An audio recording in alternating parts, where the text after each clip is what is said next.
You ever lose someone and realize you didn't just lose them? You lost a version of yourself that only existed when they were around. Their voice disappears from your life. Their messages stop. Their name becomes something you remember, instead of something you hear. But here's the strange part. You still carry them. In the way you speak, the things you believe, the things you fear, even the person you became because of them. And when someone leaves, parts of the life and identity you had with them disappear too. Maybe that's the first thing we misunderstand about identity. We think we know who we are. We have a name, a face, a birthday, a history, memories, people who know us, things we've survived, things we're proud of, things we regret, and somehow, all of those things became me. But think about it. Your name was given to you. Your language was given to you. Your culture was given to you. Most of your beliefs were introduced to you before you were old enough to question them. Your memories were built from things that happened to you. Your trauma taught you what to fear. The people around you taught you what was acceptable. Your parents had expectations. Your friends had expectations. Society had expectations. And eventually, you learned what version of yourself the world wanted to see. You repeated that version long enough, until you stopped calling it a story. You started calling it yourself. And maybe that's what the ego protects. Not necessarily who you are, but the story of who you think you are. The person you've spent years convincing yourself you have to be. The person you defend when someone challenges your beliefs. The person you become when you're afraid of being rejected. The person you perform when someone is watching. The person you hate when you're alone. But what happens when the story begins to fall apart? What happens when you realize that some of the things you believe about yourself were never really yours? There are old ideas about something called an egregore. A thought form, the idea that when enough people continuously give attention, emotion, and belief to the same idea, that idea can begin to take on a life of its own.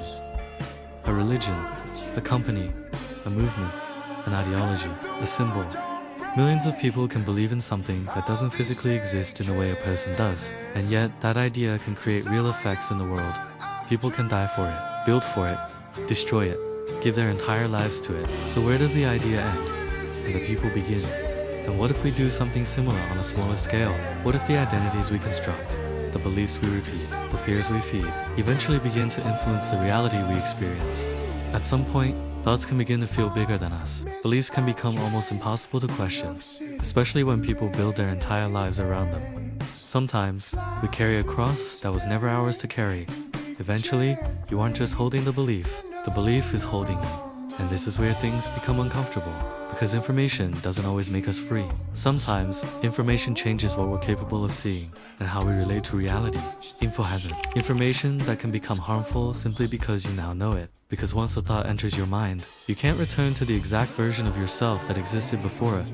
You can forget, you can deny it, you can bury it, but you can't unknow what you know. So maybe we should think twice about what we allow into our minds. Not because every idea is true, but because every idea we entertain has the potential to change the questions we ask. And the questions you ask determine what you look for. What you look for determines what you notice, and what you notice begins to shape the world you experience, which brings us to perception. Because maybe the strangest thing about reality is that we never experience it directly. We experience our interpretation of it. Think about the last time you argued with someone. You remember what happened? They remember what happened.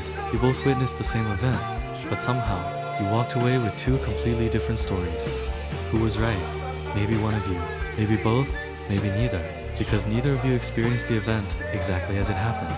You experienced it through your own history, your own fears, your own expectations, your own memories, your own assumptions. The brain isn't simply a camera recording the world. It's constantly filtering, predicting, filling gaps, ignoring things, connecting things, reconstructing things. You don't just see the world, you see the version of the world your mind is prepared to see. And that creates a strange problem. If your perception is shaped by everything you've experienced, how much of what you call reality is actually reality? And how much of it is you? Two people can stand in the same room and live completely different realities. One sees danger, the other sees opportunity. One sees rejection, the other sees indifference. One sees an ending, the other sees a beginning. Same event, different minds, different interpretations, different realities, and somewhere between those interpretations is the thing we call truth. Or at least, the version of truth our minds are capable of holding. But what happens when your perception itself begins to change? Sometimes there are moments in life when the things you once believed seem to lose their structure. A relationship ends, someone dies, you fail at something you thought would define your life. You leave a place you've known your entire life. You discover something about yourself that you weren't ready to accept, and suddenly, the identity you've built starts to feel less solid. You begin questioning things you never thought to question. Your beliefs, your purpose, your relationships, your memories, your own mind. People might call that awakening. Others might call it disillusionment. Maybe it's neither. Maybe it's simply what happens when the model you've built of reality can no longer explain what you're experiencing. And when that happens, you start searching. You search for meaning, patterns, answers, something underneath everything. And sometimes, the search itself becomes another identity. The person who is searching, the person who knows something other people don't.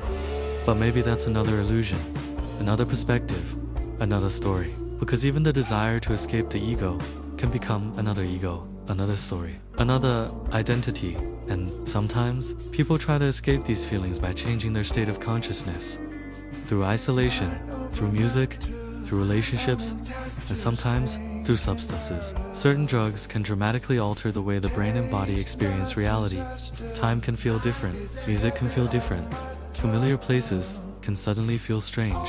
Your sense of self can become distorted. Thoughts can become louder than the world around you. And for some people, these experiences can feel like they've stepped outside of ordinary reality altogether. Some describe them hyperspace, to describe an experience that feels beyond ordinary perception. But whatever name you give it, the human experience underneath it is still complicated. Because when your perception changes dramatically, it can become difficult to know where the world ends and where your mind begins. And maybe that's what these experiences remind us of. The reality we experience is being filtered through a living brain and body. Change the brain, and the world you experience can change with it. So perhaps the question isn't, how do I become someone else? Maybe the question is, can I observe who I already am? Because think about your own mind. You can watch your thoughts. You can notice your emotions. You can remember your memories.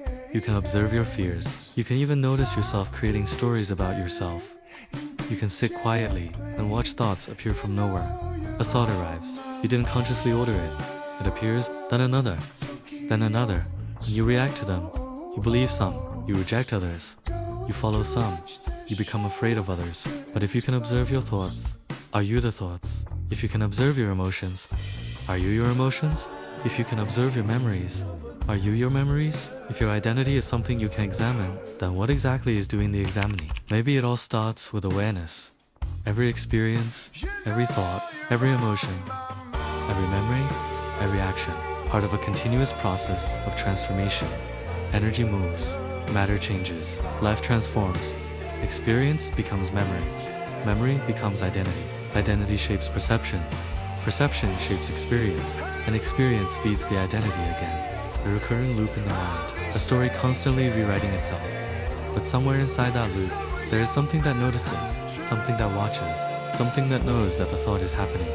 And that's where the mystery begins. Because if everything you can point to, your name, your body, your memories, your beliefs, your trauma, your thoughts, your personality, can be observed, then what is the observer? Is it another part of the mind? Is it consciousness?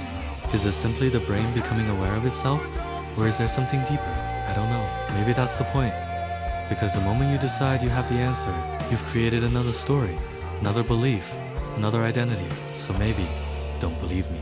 Don't believe the ideas in this video. Don't believe the theories. Don't even believe your own first reaction to them. Just observe. Observe what happens inside you when an idea challenges something you thought was certain. Observe the part of you that wants to reject it. Observe the part that wants to believe it. Observe the fear. Observe the curiosity. And then ask yourself, if I can observe all of this, who is watching? And if the answer isn't obvious, maybe that's where we should begin.